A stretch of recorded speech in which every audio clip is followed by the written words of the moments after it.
afternoon, everyone. I am Erite Weiler, and I am the Chief Operating Officer of The Atlantic. We are so excited to have all of you here today for a conversation about The Assistant with Julia Garner and directed by Kitty Green. We have here today our wonderful staff writer, Megan Garber, who's going to be moderating the conversation. We're so excited. For those who haven't seen it yet, The Assistant is inspired by testimony that depicts systematic abuse of power against women. This was brought to light, of course, by the courageous act of women in Hollywood, by the Me Too movement. Many of the films showcased this week at the festival, including this one, prove that film has the power to inform, elevate, and challenge the national conversation through storytelling.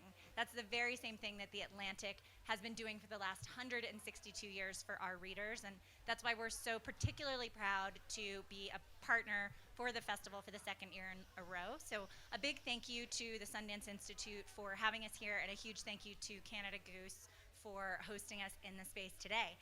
With that, I'm going to turn it over to Megan to begin the conversation. Awesome. Thank you so much, and hi, everyone.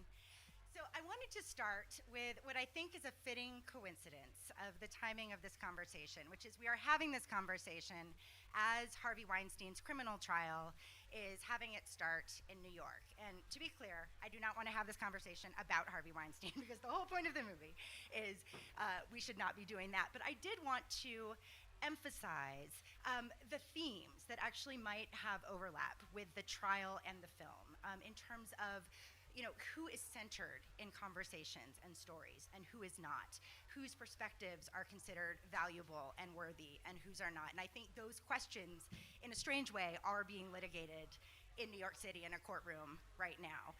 So I wanted to start sort of with that framing of things and then ask you guys specifically about one of the things that really interested me about the resonance between the trial and the film, which is the interplay between specificity and broadness, the interplay between intimacy and big symbolic ideas. Because one of my favorite parts of the movie was this sense that this is one person and you are so in her character and in her world, and yet she's not one person. She is so much more in another way. So I wanted to ask you both about that sort of interplay between the smallness and the bigness and between specificity and symbol. And I guess, Julia, I'll start with you if you don't mind. Want me to start? I must say, well, maybe Kitty should start because she's the director. What I will say is that we made a film about a woman who works. She's the youngest woman on the desk of a predatory film executive.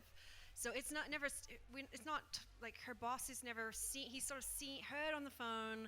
He's barely seen in the film. But we were really specific. We didn't want to make a film about Harvey Weinstein or about any of these men. We were interested in the machinery that surrounds these men and sort of the systems, which sounds very broad and vague, like you were saying, but we were exploring that by sort of showing the details, which is just living one day in the life of the youngest person working at this workplace. So the idea was we see her turning on the lights and doing the photocopying, and we really honed in on those details of like what her day would be like, and just the tiny, for me what was really important is tiny kind of examples of gendered work environments, which is the men treating her differently or her being excluded from certain tasks that the men were given. So all of that, we're kind of highlighting kind of all these like little moments that can really strip a woman of her self-confidence and that are like part of this larger system that we're talking about, which keeps women out of power. So that is a very broad, vague answer for what you're trying to say. It's a broad question. Yeah. I appreciate you working with it. But yeah, that's where we're at. And Julia's just honed right in on this character. And so it is a very emotional story. It is her story, one day in her life. It's interesting that you said that it's tiny, like it feels so small, but also at the same time it feels kind of, I don't know, like not loud, but big. And very early in the process, Kitty, she made it very clear that she wanted this film to be quiet, like more of an internal film rather than an external film. So because the problem is so big, right, that it's more of an interesting mixture if you have everything be quiet, but the issue is such a big issue. But also when I was prepping it, it was important for me that, whoever my scene partner was, or whoever Jane, the character, was, I don't want to say in the scene, but whoever she was in the room with, they weren't noticing what she was feeling, so she actually felt very alone and small. But the audience was more her subconscious, and then that's the experience is more like it's more tense because you know what she's feeling, but the other people don't even care. So it's harder and it's more tension. Yeah. So it's big and then it's small. So it's like that interesting combination in a way. Yeah, I really love that about it, and that's so rare actually to do that effectively, I think, in film. So But I feel like a lot of times, I mean, it's not just, I mean, especially with this film, I wanted to make sure that the audience was kind of like Jane's subconscious, so you know what she was really feeling subconsciously. But I try to do that with all my characters, but especially this one, because she really had to be alone and feel like no one was hearing her. And that's what is so tragic about it. And Kitty's just so brilliant. She made that very clear. Julia's brilliant. Julia's so good. Sorry. We'll stop praising each other. It's very boring. We're really in love, guys. Like, We're reunited today, and it's very exciting. I know, I didn't see her in months, so I'm really happy. Well, I've heard the film described as a thriller. One of the reactions that I actually had to it is that it's also kind of a horror movie in a way. I mean, speaking to her interiority and her inability to sort of escape the circumstances, it reminded me a little bit of that sense in horror movies of don't go through that door, don't go through that door, and then you watch the person go through the door, and it's that kind of thing. And does that track with you? Did you want to make a thriller? Did you want to have that level of tension in the narrative? Well, I think we're going for tension more than horror or Okay. thriller. I mean, I think those genre words, we weren't trying to lean into any of the tropes of that. We were specifically trying to avoid sensationalizing this topic For sure. altogether. Yeah, which and I didn't mean to imply that. Which is sort of why it's very understated. Yeah. It is just one day, one woman, following her basically through each and every task, even the most mundane of them. Sorry, but it's true. So that was really the focus, was making sure we made something that was, I'm not sure, like that didn't lead into those tropes, but instead existed on its own merit to talk about something that isn't spoken about as often. Well, yeah, and it's obviously not a horror film, but it's scary. Right, that's what I mean. And I think the resonant reason tensions. why it's Yeah. if you want to make anything scary, you have to make it familiar for a person. Like, it's not a horror film, but why in horror films do they always put like dolls? And they put it like but dolls can be scary too. Like, you see them like with a kid with a stroller with the dolls, and it's not scary, but then you turn off the light and you're like, oh, that's so scary. But so it's not that it's close to home, but you can see how people, assistants especially, get treated, even if they're not sexually abused or assaulted, or even if they're not women. I mean, there's also men who are treated, male assistants who are treated terrible. And people just should not treat people like that. And that's really what the movie is about, you know?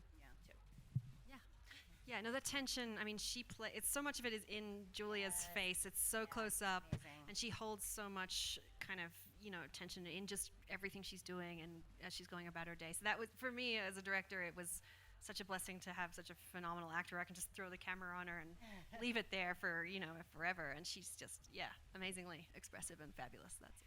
Well, along those lines, can we talk about one of the pivotal scenes in the film, which is the scene in the HR office, the HR scene?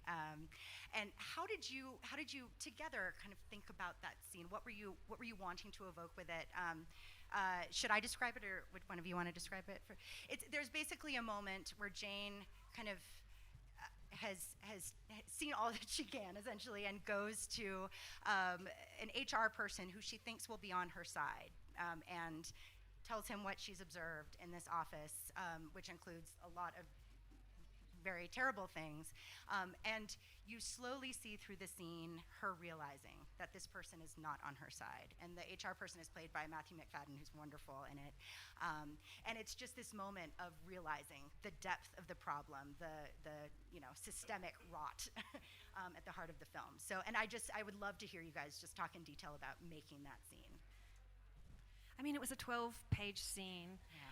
And we had Matthew for one day or Yeah. 2 days, but we did that whole scene just over and over again. They did it without a mistake every single time the whole way through. It was incredible to watch and witness because they would take it in different directions. So I was very lucky to just sort of, but I must say in writing it, when we were putting it together, I was really careful about making sure that he was there to protect the company. Yeah. But yet his argument isn't crazy and irrational. He's sort of poking holes in her argument, and she doesn't have enough information to really get her point across. So it is, they both have a clear kind of, I mean, I guess I'm going to say argument again. And we put them in this room together, and they have to kind of duke it out. And they just, they brought everything to the table, so it was wonderful. I mean, the thing that I remember when we were shooting that scene that was very emotional for me, and I was like, whoa, this is so heavy, is you know, throughout the scene, when it feels like he doesn't get it, that this is what she's dealing with in the company, it's almost, she feels like she's digging herself in a deeper hole, and it's like, well, why was, then she starts to think, then she starts to feel stupid almost in a way, and like, that maybe she should have not said anything at all. Yeah. And that's what's so tragic about the scene, because anybody would feel like that, you know. Again, it's the feeling small is really, really hard. And almost that sort of corporate enforced gaslighting in some Right, ways. and also, you know, after that happened, what is she supposed to do? Right. Realistically, what is she going to do? She's going to go to work the next day, realistically. Yeah. You know? I mean, look how many things happen all the time that you're just like, it's so awkward to deal with, and you're like, whoa, what was that? Like, you don't do anything. Yeah, the system is bigger than her. Yeah. She's like one small part of a larger thing, a systemic rot, as you were saying. Right. And also another element of that scene that just cut me was the weaponization of her own aspiration and her own, you know, sense of, I want to succeed in this industry. And the HR person essentially says, you want to succeed, don't you? So maybe stop talking, you know, essentially. And that, I think, is very familiar to a lot of people, and really just was a powerful inclusion. In every business, that's Yeah, familiar. right. Not right, just exactly. the film business. Right. Yeah. Yeah, no, Okay, and I wanted to ask you guys how you actually did the research. Kitty, I read that you interviewed over 100 people. yeah. That's okay. Could you tell us a little bit about that? So I had a few friends that worked at the Weinstein Company. I started interviewing people from the Weinstein Company. I then interviewed people from Miramax, and this is in New York, LA, London. And then I interviewed people that worked for other studios or agencies in the film industry. And then I went back to Australia and started interviewing my friends in tech, engineering, and I was hearing the same stories over and over again. And that was sort of when I committed it to paper. I had just like the repetition was definite, you know, like there was it's just happening every day all over the world. And so that to me was like, oh, this is so, it's about such tiny little things, but they're so heartbreaking to each individual. And so the idea was let's get that side of the story instead of just focusing on, you know, the Weinstein type characters. I wanted to look at something that was kind of, you know, broader and more human, essentially. Yeah. More relatable. And what about the decision to so Weinstein in this is not Weinstein essentially. It's a sort of, you know, non-character character, and he sort of makes an appearance but is very marginal. Can you talk about the path to sort of making him that way? Because at first you weren't going to have him at all, right? No, but you have to kind of show his power over the employee, so you kind of need a sense that he's there. It feels a bit like false if he's not there at all. But I was kind of conscious of everyone, like firstly, bad men have had enough screen time. Secondly, I mean, Amen. we know what happens behind that closed door. We've read that in the papers. We know what's going on. We don't need to see behind there. What I was interested in, particularly, was everything that existed around that door and what the people knew that were on the other side of it and how much information people had. So that kind of became my focus. Okay. And could we talk also, another scene that I loved was the paper cut scene. There's a scene where she gets a paper cut, and it's, again, to the quietness, but the power. It's just such a small thing, and it's such a mundane thing. Yeah, and paper cuts are terrible. They're terrible. They're terrible. But they really, they're really like, they're not a big deal, but you're just like, this is so painful. And they have the power to ruin your day, maybe several days. I mean, I think like. And so, could you just talk about how did that moment get into the film? It's a nice symbol of like this idea that it's such a tiny thing that's almost invisible, yet it's so painful. You know what I mean? And she's got that. So I guess it just became like another part of her terrible, terrible day. But yeah, I don't know. It's a beautiful little symbol. I guess it was kind of this whole day is like death by 1,000 cuts. You know, every single scene there's something cutting, and it's just getting at her and really kind of rattling her and shaking her self-confidence. And so it became one of those cuts. Also opening his envelopes. Yes, for an invitation, right? Yeah. Yes, all these fancy parties. Well, and so one of the things along those lines that I wanted to ask about was just sort of the way that the narrative plays out. And it reminded me of, you know, when you go up a roller coaster and it's like, and the tension builds and builds and builds and builds and builds. But it felt like then there was no release. It was just, it left you here. And it was such a powerful ending, I thought, to sort of not have the gift of that release. You have to sort of live in her horror, in her tension, in her problem. And that is the end of the movie. Well, it takes place pre all this news breaking, pre the Me Too movement gaining kind of steam and being what we know it is to be today. It's before all the hashtags, before we had the language, before we had people to go to when we had problems like this. But whilst it does, it's still like a lot of what's in the film, I'd say most of what's in the film is still happening today, because it is about those tiny moments that are more systemic and more kind of part of our culture. And so in a sense, we don't really let people off the hook, because we want people to go back to their workplaces tomorrow and the next day and trying to figure out, well, how can we make our workplaces more fair and equitable? What can we do to make it safer for people? And so that was the kind of intention. Yeah, and I love that. And I think you don't often see that in films. It felt like such a revelatory choice to just, you know, have the audience be there right with her, as they have been the whole time, and there they will both stay. And that's it. And that's what happened for years and years and years, you know what I mean? Also realistic. Right. Much, you know, than saying, well, everything's fine now. Yeah, I'm gonna eat a muffin. And I'm one of my many muffins. Faint.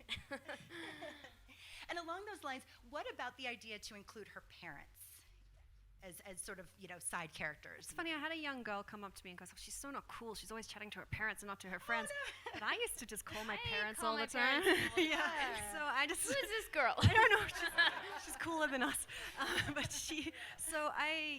It was funny. It was just like directly from my own experience and from experiences I heard from other people, I guess. And and you know, and I guess maybe it's interesting because, you know, I mean, your parents, if you have if you have a good relationship with your parents, you're always gonna like have that unconditional love from them, and you know, that's it's Jane's back when she's feeling just completely spineless in a way.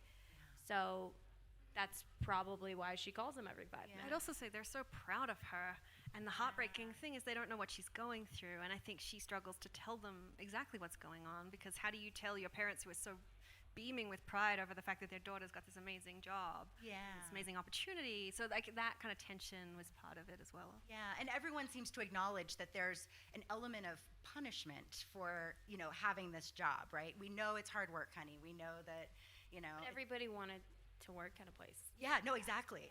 Like you were being rewarded almost with the punishment, because everyone just sort of agrees. Why she didn't. This is normal. That's why she didn't say anything probably the next day, and she's going to show up to work because someone else 50 other girls can take her job. Yeah. Which is one of, if you haven't seen the film, which is another thing that the HR person reminds her of, that there's a whole line of people waiting for this job if she gives it up.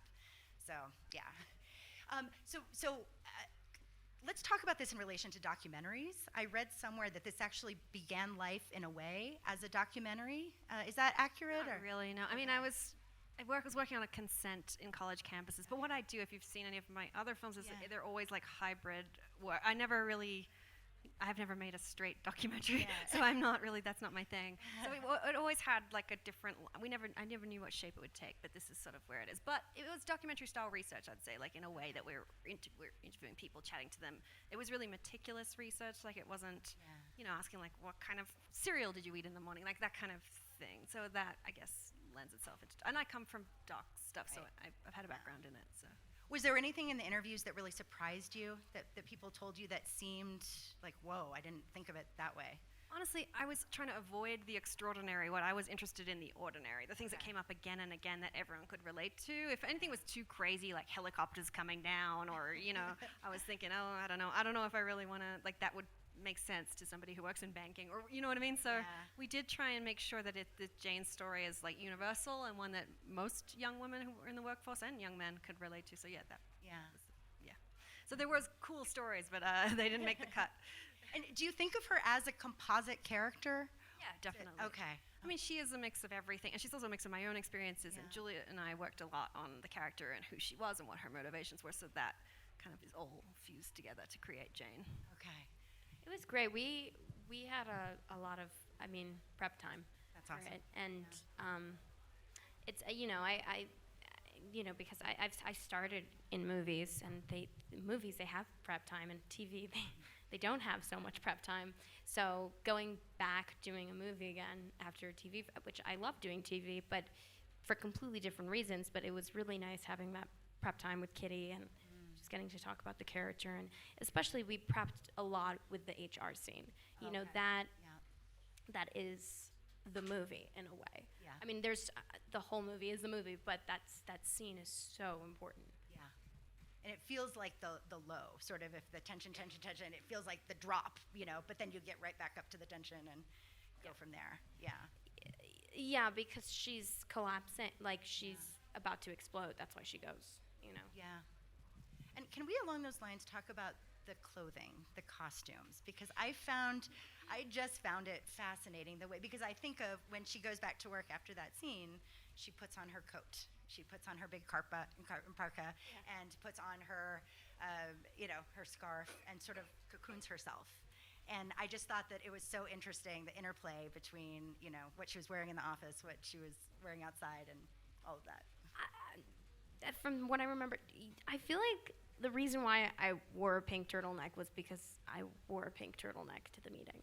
Is that correct? To the meeting, yeah. Like when we met up the first time. Yeah, she was wearing a pink turtleneck. But I'm also always wearing a turtleneck. I don't know if that's true. I'd like to say No, I remember what turtleneck I remember what turtleneck I wore. It wasn't. And it was pink. We did have a costume designer who brought in her, and but we were looking at kind of this pink, dusty pink, so it wasn't like overly feminine, but also. There's a beauty to it, though. She's like, it's a very kind of gorgeous. She's very fragile in it, but also she's still got Julia has a lot of strength. If you've ever seen her on Ozark, is like one of the strongest. Like, there's so much strength to everything she does. So it was nice to kind of make her give her a little bit of femininity, but not push it too far into that space. So but I think she wanted to burn it by the end, because she wears it in every scene. Now I miss it. I'm sure you can wear it again if you want. But what you were saying, femininity, but also there's a strength to her. I mean, I feel like when I was researching the part, the technical side of it, like I would make the world's worst assistant, terrible. So my nightmare before shooting the movie was, oh my God, people are gonna watch this movie, like seeing like an actor is playing an assistant. Would be terrible. So I went to my manager's office, and they're lovely. They're not like this office at all. And I would tape, film my manager's assistant typing on the computer, answering the phones, and kind of look around like all the assistants. And they all kind of answered the phones in a very similar way. Like there was a strength behind their voice, and there was an urgency, but there was also this calmness in a way that they're like, hello, yeah, okay, yes, I'll put you online. Like, you know what I mean? That it was like, okay, we need to get the job done, but also stay calm. Yeah. Well, no, in a way, there's something almost militaristic about it, just in the sense of they are sort of guarding the general, right? Like they are. Well, they have 5 other phone calls at the same time. Yeah, that's true. And they're writing an email at the same time. And they want to sort of telegraph that they're very busy, right? Not the people you observe, but the people in this film want to sort of let the callers know we're very busy. So give me an answer right now. Yes. But still be polite. But still be polite. Yeah. Well, let's along those lines talk a little bit about the dynamics between Jane and her fellow workers, because I did find that really fascinating. Like you mentioned, the sort of the gender issues at play, and if you haven't seen the film, it's very sort of prototypical guy behavior, a little bit bullying, I would say, or not quite bullying, but letting Jane know that she's a new kid. She's different. Yeah. Yeah, I mean, we have these two beautiful boys, Noah and John, who play the men in the movie, and they're so fabulous and so kind. And so we had a really warm and loving environment. But their job was they have a bit more power than her, and they're getting it's a terribly abusive environment. They're struggling too with it. So the idea that any kind of leg up they can get, if it means throwing her under the bus, they might do it in order to get get up to the next level. So it's a very delicate thing because they're not bad people. Right. They're just trying to get ahead in a really difficult situation and a really disturbing kind of environment. But there's also one part in the movie where Noah Robinson, who's also there, he's a great actor, and Johnny Orsini, also they're both, so everybody in the cast was great. But Noah walked out of the office and he just got yelled at, and as an audience you feel really bad for him too. You know, it's just so sad. I'm nice. Yeah. And you're even though you were kind of a jerk a scene before, but I feel bad for you. It's funny, but they don't do anything outright that's mean, but they do little things like they throw a paper ball. Noah throws paper balls at Julia to get her attention, which people find very disturbing. They're just oh my God, the paper balls, I could feel them. And it was just sort of a simple, playful activity. But it's funny, people bring their own experiences to this, and I'm sure there's a lot packed into anyone's sort of viewing of the film and how she's being treated and what that means. So yeah, I think it's all, it's subjective. Yeah, I think so. And because of the hermetic environment, because it feels just so constraining and tight all the time, every behavior is amplified. It seems like every little slight, every little, insult feels like a much bigger deal perhaps than it is in reality just because of that environment. But it is a big deal. People are sensitive. Yeah, I mean, that's what people that's don't true. understand. It's when you have an assistant, everybody has feelings in a way. So you have to. People always forget to acknowledge people. I feel like that, but acknowledgement is one of the most important things out there. It is actually the most important thing. Yeah. But then they acknowledge her in ways that are, in some ways, so demeaning. They read her email and give her advice about what she should write to the boss who has berated her and that kind of thing. You could say that's demeaning, or you could say that they're trying to help her. That's too. true. Yeah, and maybe what's interesting is, it's kind of both, right? Yeah. That's the complex thing about it is it all can be interpreted different ways. But we're looking at it through Jane's eyes as we go through it, so we're kind of seeing it her way. But I'm sure if we made a film from Noah's character's perspective, it would be a very different. Yeah, that's very true. And do you think of this as a political movie? Do you want it to be thought of in that way? I do, but also at the same, so I do, and I have a lot to say, and there's a lot packed in about gendered work environments and about this system that we're all a part of, and a solid, concrete examples of what's wrong. Yeah. But I also think Julia Garner's an amazing actress, and it is just an emotional journey, so you can just go in and have a good time if that's what you want to do. So it kind of works, hopefully, on both levels. Hopefully people come away thinking a little bit about the issues at hand, but yeah. But emotions come in. Oh, whatever, even in politics, Oh, it for sure. usually Even more starts so, even more so. So Yeah. it kind of is goes hand in hand. Yeah. Yeah. And that's the thing. When I signed up for this movie, I knew that people were gonna talk about it. It's not the type of movie that you're gonna sit and eat popcorn and candy and go this is fun. It's it's a, it has a message and you want to think about it. But also I've heard people were eating popcorn and throwing popcorn at the screen at the HR guy and everything. So I think it is you can have popcorn and Make enjoy an issue. it. You could just be you're wasting food. Yeah, exactly.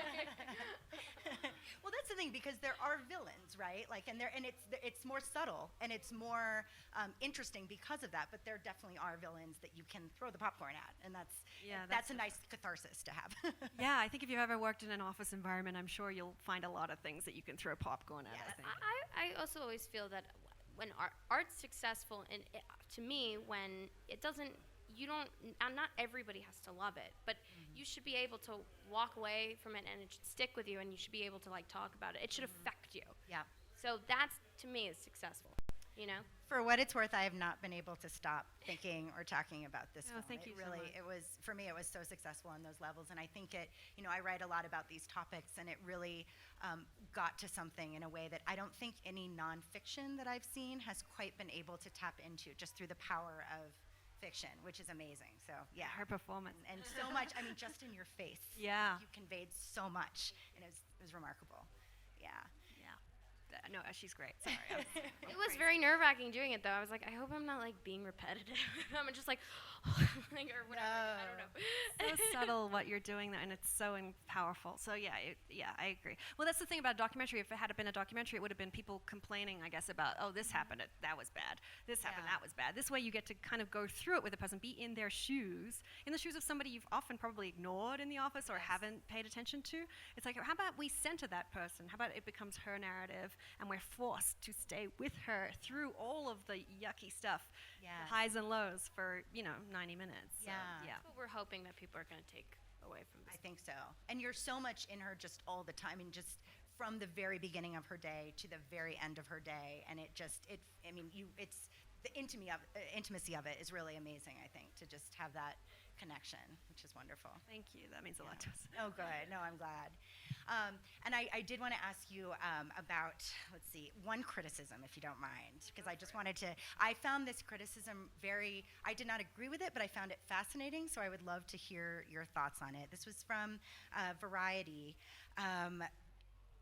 It called the film an exasperatingly low-key look at gender dynamics in the workplace, and then basically compared it to The Devil Wears Prada, and said that compared to that, the approach is flat and anti-dramatic. And I would just love to hear, First of all, The Devil Wears Prada is a great film. Yeah. We just all agree. Sure. Like, But that's not what we were making. But the idea that I went in to make The Devil Wears Prada and failed and made this instead is just so absurd. It makes me so angry. We were specifically trying trying to avoid sensationalizing, trying to avoid creating something that felt like it trivialized the subject matter that it's exploring.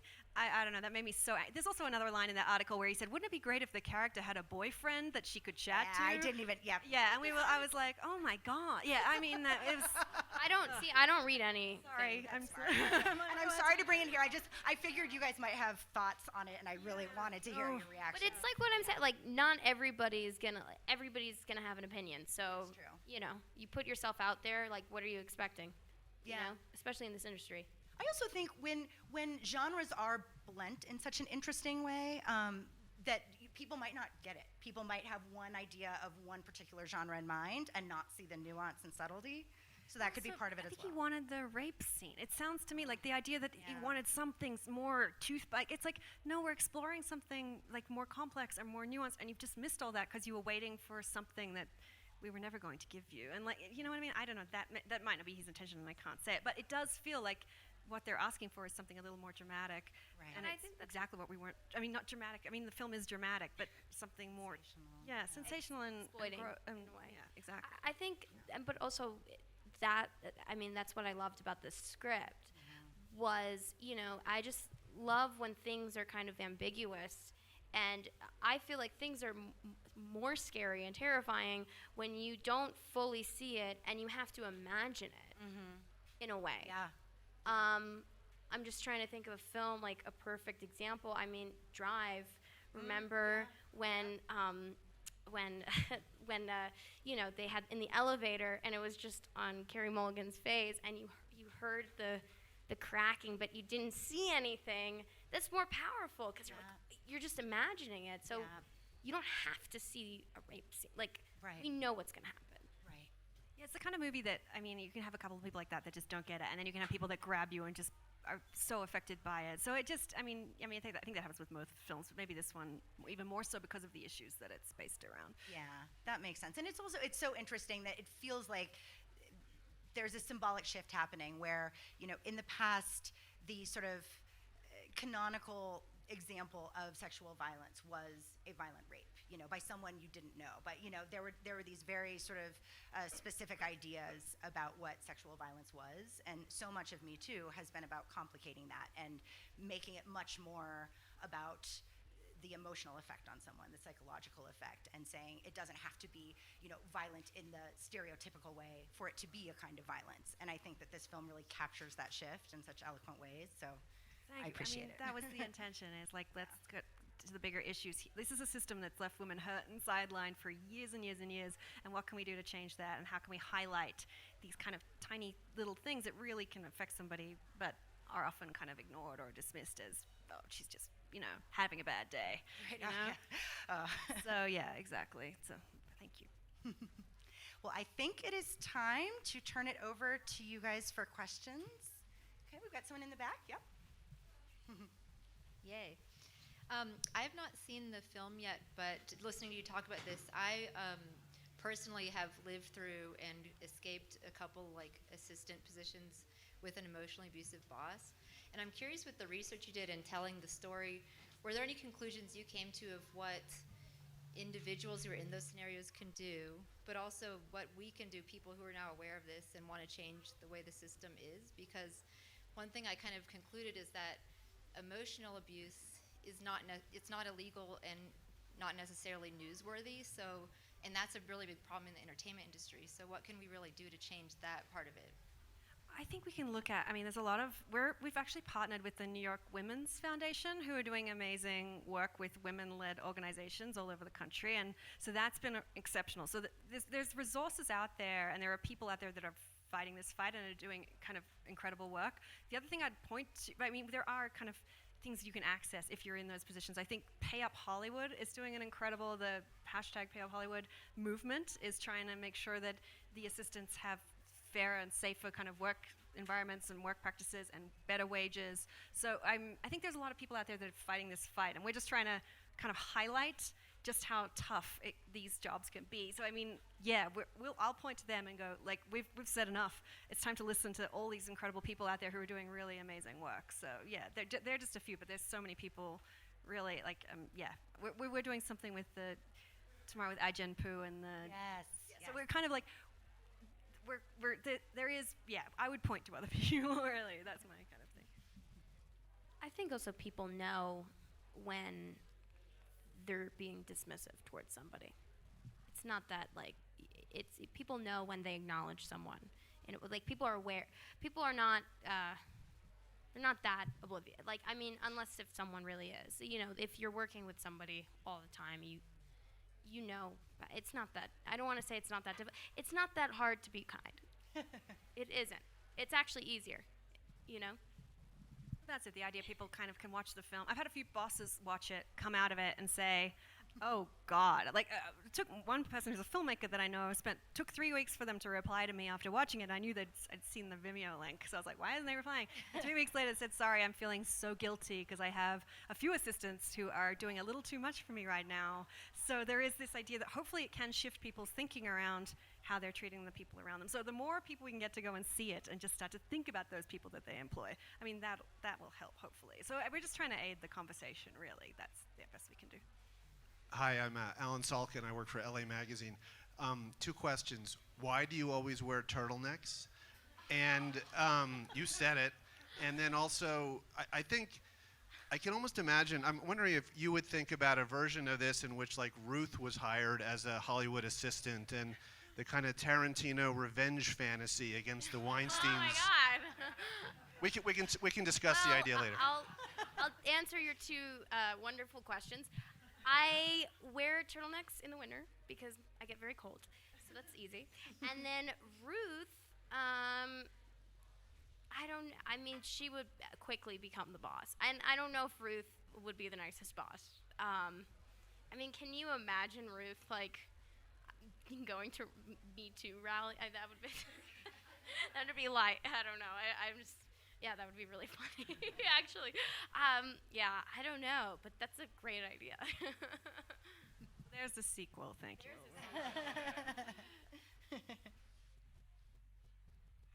Any more? Oh, yep. Can we do it without a microphone? Is that okay? Yeah. Okay. Oh, yeah. As someone who's newer to the industry and just kind of transitioning out of that assistant PA runner role into more of a career and trying to find my own self-worth and value. And so I haven't seen the movie, but that HR scene sounds fascinating to me. Was there a point in either of your careers where you were transitioning into, like, hey, I'm actually pretty badass, like I have something to offer, and like I'm not just nobody? And were you ever treated that way, I guess? To me, I was a lot, and this is not even as assistant. When I was here a few years ago with a film, I'm a film director, and I was so excited to be at Sundance, and I arrive at the party, and the first question I get asked by somebody is, so who gives you your ideas? Is it James or Scott? And they're my 2 male producers. And the idea that I did not come up with my own movie, or that there was men that did it for me, made me so angry. And there was kind of, this would happen again and again on the festival circuit, to the point where I was so tired of it that that's partly what kind of inspired the movie, is like, how can we change? We can't just get rid of Harvey Weinstein and say, oh, we're all fine now, it's fixed. Like, the problem is bigger. The problem isn't the way people think about, like, the way people view women, or what their skill sets are, where they belong, or like all that stuff needs to be unpicked. And so that kind of, so I've had a heap of those experiences, even as a film director, so I'm sorry, it doesn't get any easier. Like, you know, obviously I'm an actor, so you know, you question your worth all the time as an actor. But I've been very lucky that I've worked with very really wonderful, kind people that, you know, I haven't been unlucky with sets and everything. So, but you know, just knowing a lot of friends that haven't, you know, worked on terrible sets and environments and all those things, you know, in the end of the day, the most important thing is just to, you know, again, be kind, but also just focus on yourself and your work, and just continue what's good for you. You know, if you're good in something, continue doing it. If not, then don't, in a way. So just, it's about being kind and about the work, you know. Okay, any other questions? Yep.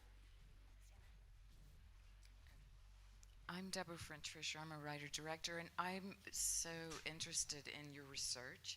I have not seen the film yet. In terms of the intersectionality of women on this topic, and did your research include a spectrum of what it's like when race enters into feminism, and how? I would say I interviewed, my majority of the film started in the film industry. Honestly, if we look at different companies, and I'll use the Weinstein Company as an example, there were almost, I think there was 2 women of color. Like, it was so small. So the idea that you could, if I had have made Julia's character a woman, like a woman of color, people would have pointed and said, oh, we know who she is, kind of thing. Like, that was really the scary kind of idea for me, is like, oh, we can't, like, it's terrifying how gross and how kind of white male centric that company was. So I mean, I think that's almost what led me to go, well, we'll have a white lead, which was like, you know, I feel like there are more stories to be told, and I'm sure if you add race to that mix, it's going to get so much more difficult and so much more. So we do.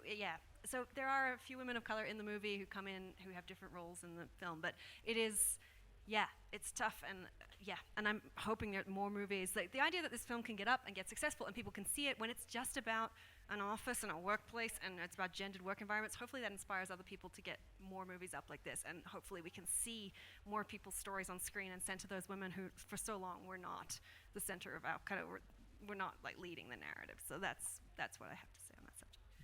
Well, I think that's a wonderful note to end